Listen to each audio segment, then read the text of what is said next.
안녕하십니까. 트리플 크라운 에딕 변입니다.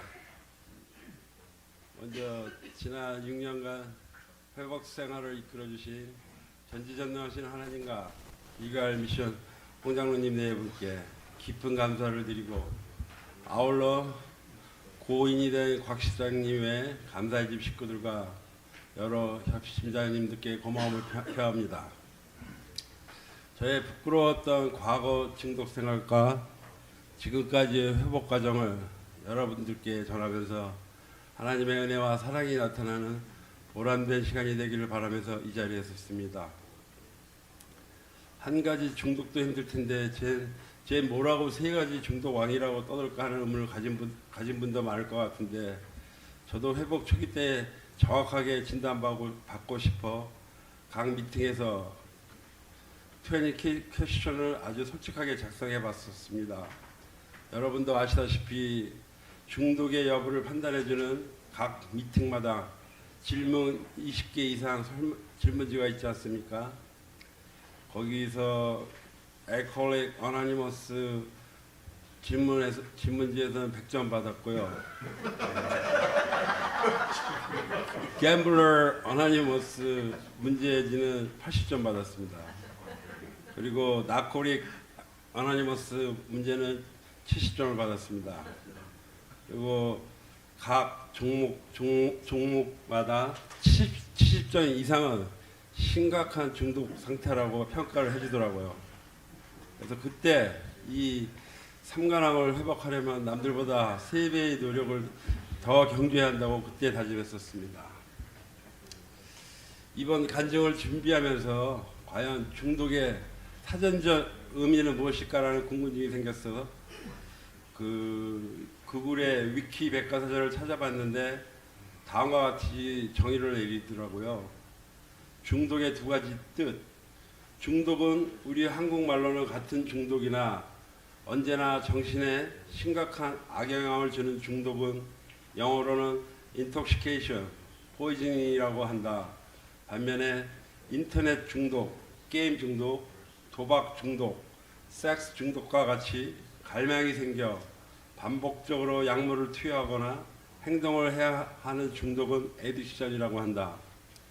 에딕션은 중독 혹은 의존증으로 번역할 수 있는데, 한 가지 일만을 반복적으로 하는 행동과 그렇게 하도록 하는 충동을 가리키며, 그것을 하지 못하게 되면 정신적으로나 신체적으로 정상적인 생활을 어렵게 한다는 조건이 존재된다.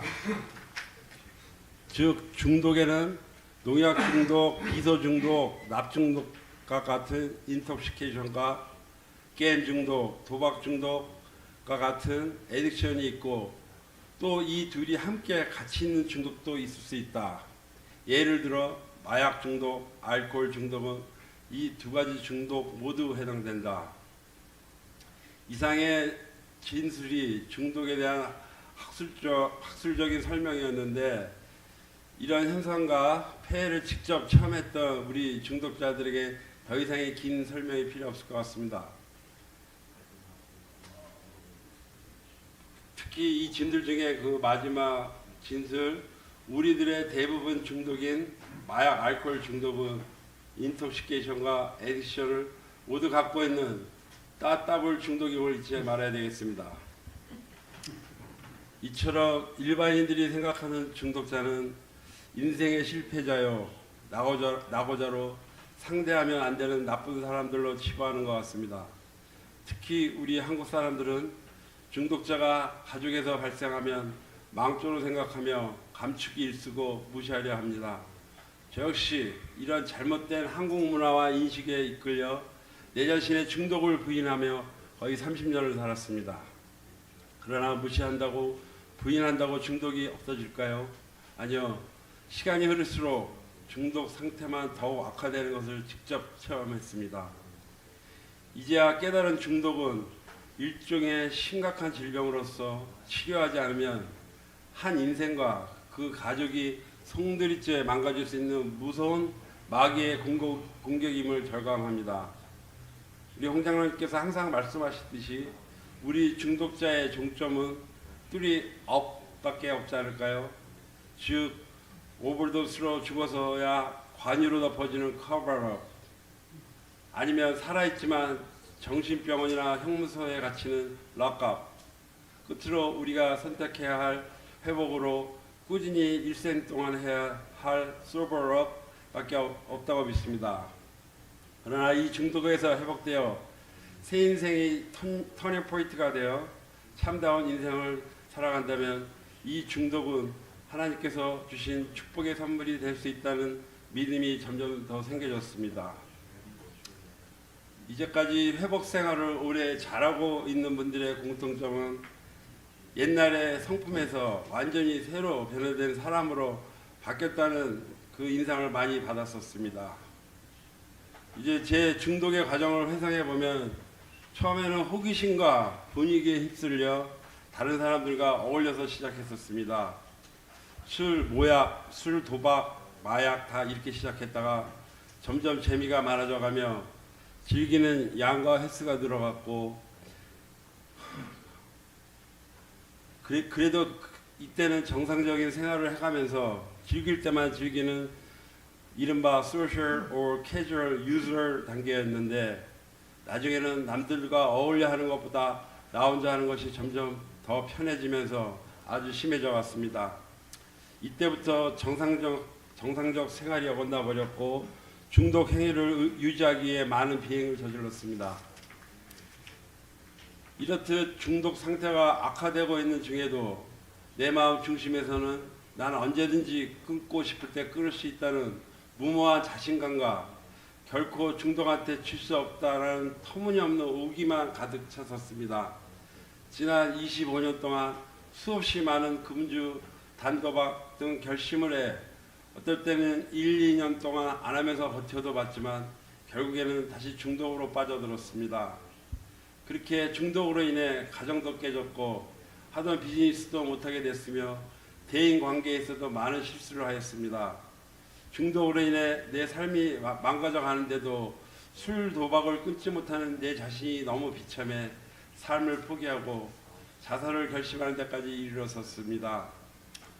여기서 제 중독 상태를 종목대로 간략하게 설명하고 가는 것이 좋겠습니다. 술은 고2 때 학교 수업을 빼먹고 반 친구들과 학교 뒷산에 올라가서 마음껏 마시며 신나게 놀면서 배웠습니다. 옛말에 술은 어른한테 점잖게 배워야 한다는 주도를 모르고 내 멋대로 깨우친 술은 이후 제 일생의 습관이 되어 많은 실수를 일으키게 했습니다. 하여튼 깡소주에 새우깡 안주로 배운 술이었지만 처음 먹고 보니 기분이 너무 좋았고 온 세상이 내 것 같다는 만족감으로 사내 대장부는 역시 술을 잘 먹어야 해 라고 생각했었습니다. 고등학교 졸업 후 원하는 대학교에 못 갔던 전 대학생활을 거의 술만 마시며 보낸 것 같습니다. 친구들이 당구 치러 가자고 할 때도 전 혼자 생맥주 집에서 혼자 술을 마시며 기다렸고, 술과 자신 중 하나를 선택하라던 꽤 친했던 여자친구와도 술을 선택해서 헤어졌던 기억이 납니다. 또 어떻게 해서라도 후실을 만들어 술을 마셨고 학교에서 주당으로 아니면 술 망나니로 알려졌고 다른 학과 주당들은 다 내 친구가 됐었습니다. 3, 4학년 때부터인가요? 어떤 날은 해장술을 마셔야지 아니면 하루 종일 몸 상태가 안 좋았고, 이때 기억나는 것이 목이라는 술집 사장님은 저한테 아예 가게 열쇠를 맡겨줘서 어떤 날은 아침부터 등굣길에 해장술로 막걸리를 마시고 술 냄새 풍기면서 학교를 갔던 창피한 기억도 납니다. 그리고 이때부터 블랙아웃이 가끔 발생하더라고요. 좀 많이 술 취한 날은 어제 무슨 일이 있었는지 솔직히 기억이 안 나고 그랬을 때 참 불안한 감이 대단했었습니다. 그리고 또 술 마시고 사고도 많이 쳐서 마포 신수동 파출소장님을 때려갖고 감옥에까지 갈 뻔했는데 이제 부모님하고 제 친구 아버님이 변호사였는데 그분들의 도움으로 어떻게 무마된 적도 있었습니다. 그러다가 무척 기다렸던 미국 이민으로 LA 땅을 처음 밟은 것이 1984년 12월이었습니다. 광활한 미국 땅에서 새롭게 시작해보자는 마음으로 처음 1년 동안 술을 안 먹었던 전 자동차 세일즈를 시작하면서 다시 술에 빠져들게 됐습니다. 그때 부모님은 세탁소를 급해 운영 중이셨는데 같은 아파트에 살면서도 서로 얼굴 보기가 어려웠고 술을 마시는 저를 무척이나 걱정해 주셨습니다. 1986년 12월 크리스마스 이브 날로 기억이 되는데 만취 상태로 운전하던 저는 DUI로 처음 체포됐고 이후 2009년 1월 4일 마지막 음주운전으로 걸리기까지 전 11번쯤 DUI로 차지되어 그중 8번을 컨빅 받았었습니다. 음주운전으로 폐하는 모든 형벌은 다 해본 것 같고 변호사비와 벌금 등으로 썼던 돈과 술값을 모았으면 벌써 집 한 채를 거뜬히 살 수 있었을 것입니다. 다음 도박 중독은 1986년 여름 선배 따라 가봤던 로컬 카지노의 바이스클은 완전 딴 세상 같았었습니다. 대학교 때 포커를 즐겨 쳤던 전 금세 도박에 재미를 깨우쳤고 이후 시간과 돈이 있으면 로컬 카지노를 자주 방문했었습니다. 그때 정말 한국 사람들 많았었고 펜나인 게임 테이블 같은 데서는 같은 한국 사람들과 한국말로 얘기하면서 많이 플레이했던 게 기억납니다. 그러다 장가를 갔는데 장가 간 후에 운동화 장사를 했었는데 남아도는 시간과 사업 자금은 저를 다시 카지노를 찾게 했습니다. 제 도박했던 스타일이 1년에 한두 번 찾아가서 꽤 많은 돈을 우리말로 찢어버리는 것이었습니다. 네. 그리고 그 모자란 도박 자금 마련하기 위해 참 주위 사람들에게 거짓말 많이 했고요. 그때마다 부모님이 많이 커버를 해주셨지만 1996년으로 기억하는데 그때 자동차를 잡히고 꽁짓돈으로 노름하다 결국 탈로가 나서 와이프한테 들키는 바람에 우리 와이프한테 그때 이혼을 당했습니다. 그 와이프가 써놓은 그 편지가 아직도 기억이 나는데 술 먹는 사람하고는 살겠지만 도박하는 사람하고 못 산다 그러고 갔습니다. 이렇게 도박을 끊지 못하는 제 마음속은 따뜻했을 때 그런 환상으로 언젠가 한 방 크게 터뜨려서 인생 역전시키겠다는 도둑놈 싶어와 돈이면 다 된다는 황금 만능주의가 꽉 찼었습니다. 또 간만 커져서 돈 100불 우습게 보는 가치의 상실 증세를 갖게 되어 이렇게 힘들게 운동화 장사하는 것보다 나중에 돈을 모아서 크게 한번 도박한다는 그런 인생을 도박을 걸어보겠다는 그런 진짜 터무니없는 망상을 갖고 있었습니다. 성실하게 최선을 다해도 살아도 힘든 이민살이인데 이런 잘못된 생각으로 산 제가 결국에 다살하는 것은 모든 것에 있어서 파산하는 것뿐이었습니다. 그리고 도박으로 잃었던 그런 귀중했던 시간과 또 제 신용은 앞으로 제 평생의 빚이 되었고 지금도 계속 갚아가야 된다고 믿습니다. 끝으로 마약은 1985년 겨울쯤에 그때 처음으로 파우더 코케인을 해봤습니다. 그때 술이 친구들하고 가든클럽에 살았었는데 그 카페 술집에서 그때는 사실 기억에 이렇게 술집 퍼블릭 플레이스에서도 파우더 놓고 이렇게 서로 막 코로 스노링 했다 그러죠. 하고 그렇게 하면서 배웠는데 그때 사실은 이렇게 술 많이 취했을 때 이 코케인 하면 정신이 다시 깨더라고요. 밸런스가 맞아지더라고요. 그래서 술 먹고 이럴 때 주로 많이 스노링을 하고 그리고 또 그때 주위에 내 친구들이나 다 같이 했던 때니까 그냥 유행어로 생각하고 그냥 별 꺼리낌 없이 많이 했었던 것 같습니다. 그리고 저 그렇게 그때도 마약에 완전히 빠져서 리앱도 가고 그런 친구도 있었지만 저는 그렇게 마약을 심히 한 것 같지는 않았는데 그냥 1996년도 여름에 이제 돈을 노름하면서 많이 잃었었어요.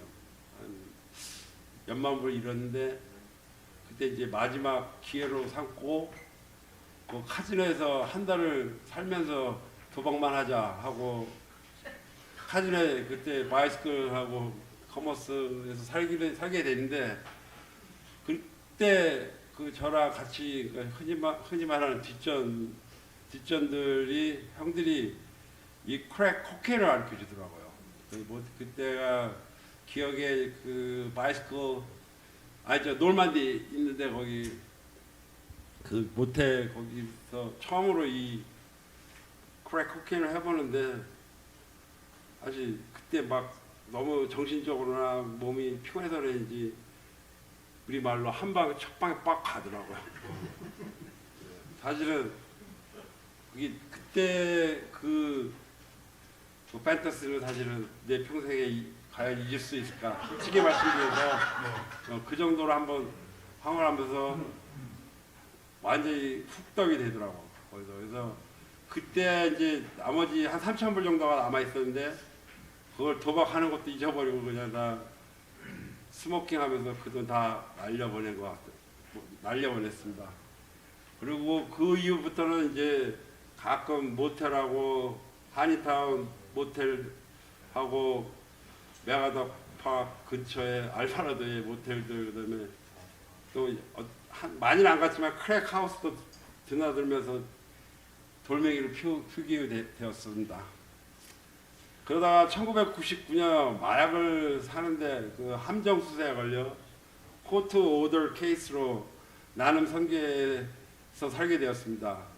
근데 그때 많은 진짜 중독자들의 그 사실은 그 안 좋은 말로를 제 눈으로 참 많이 많이 목격을 했었습니다. 그래서 그때 드는 생각이 진짜 마약은 진짜 팬이 될 수 있고 참 그 경계심 조금 생겼던 것 같습니다. 그래서 그 이후로 나눔에서 나온 이후로는 마약을 좀 그래도 멀리 하려고 딴에는 애썼지만 꼭 술에 만취해서 정신을 잃었을 때는 꼭 가서 스모킹을 하는 것이었습니다. 즉 술로 시작해서 어떨 땐 카지노로 갔다 결국에는 모텔에서 파이프 스모킹하는 그런 게 패턴이 되어버렸습니다. 이런 중독들에서 헤어나지 못했던 저는 사업도 망해졌고 결국 자살을 결심하고 술 먹다가 죽자라는 심정으로 2011년 6월 한 달간을 코리아타운의 한 하숙집에서 술만 먹으면서 세상과 격리되어 있었습니다. 죽기에는 내 인생이 진짜 너무 처량하고 엄청 울고 있었는데 그때 주님께서 찾아와 주셨습니다. 얘야, 내가 널 무척 사랑하는데 죽지 말고 이제부터는 날 따라오지 않을래? 라는 영혼의 음성이 제 가슴에 들렸고 그 즉시 감사의 집 홍장님께 연락해 면담해서 바로 감사의 집에 들어갔습니다. 이전에 인페이션 프로그램 많이 해봤던 저로서는 감사의 집 생활이 낯설지 않았지만 중독자들의 미팅들과 12 스텝은 하나님께서 저를 위해 준비해 주신 치료 방법이었음을 깨달았습니다. 이번에 또 실패하면 내 인생 끝이다 라는 비장한 각오도 있었지만 진정과 열심으로 참여했던 12 스텝과 미팅 모임에서 나야말로 가장 지독한 중독자였고 이 무서운 병에서 헤어나오는 방법은 이 길밖에 없다는 믿음으로 무조건 따지지 않고 하라는 대로 다 했습니다. 감사의 집이 스케줄이었던 매일 아침에 성경 말씀 봉독, 화요타임, 빅북 읽기와 또 각 장로님과 함께했던 인하우스 미팅 시간은 너무나 귀중하고 좋아서 지금도 다시 하고 싶은 생각이 듭니다. 특히 매일 밤 나갔던 아웃사이드 미팅에서의 또 미국 분들 그 깊은 쉐어링은 너무나 큰 도움이 되었었습니다. 그리고 감사의 집 있는 동안 4번 뚜레스디아스 팀멤버 봉사로 했었는데요. 그때 하나님의 사랑과 이웃 사랑을 깨닫는 아주 귀중했던 경험이었던 것 같습니다. 그렇게 26개월의 감사의 집 생활을 마치고 사회에 복귀한 후로는 작은 직장이라도 성실히 잘 근무하고 있으며 교회에 등록하여 열심히 하나님께 순종하며 살고 있습니다. 제가 고마우신 하나님께 의지하며 할수록 그분은 더 큰 축복으로 보답해 주심을 간증하고 싶습니다. 내 안에 수많은 또 다른 내가 있어 라는 노래 가사처럼 중독자인 저에게 아직도 육체의 소욕과 옛 습관들의 자취가 남아있음을 고백드리고 오직 성령으로 이것들을 물리치고 주님께 더욱 매달려 한다고 믿습니다. 주님께 한순간도 당신의 은총 없이는 살 수 없음을 간구하고 제 마음의 중심이 되어주셔서 참 생명의 삶으로 인도해 주시기를 기도합니다. 저희 환경은 변한 게 없고 어쩌면 더욱 가난해졌는지 모르지만 이 회복 과정에서 배운 열매로서 나를 변화시키고 주님을 더욱 의지할 때 자비로운 주님께서는 더 좋은 축복과 사랑으로서 저를 보호해 주심을 믿습니다. 저는 한 달 전에 부친상을 당했습니다. 제 선친의 유언 중에는 얘야 천국에서 다시 만날 때까지 서버를 하며 열심히 주님께 순종하며 살아라는 말씀이 있었고 이렇게 또 하나의 서버해야 하는 동기를 주신 하나님께 감사드리며 간증을 마치겠습니다. 함께해 주셔서 감사합니다.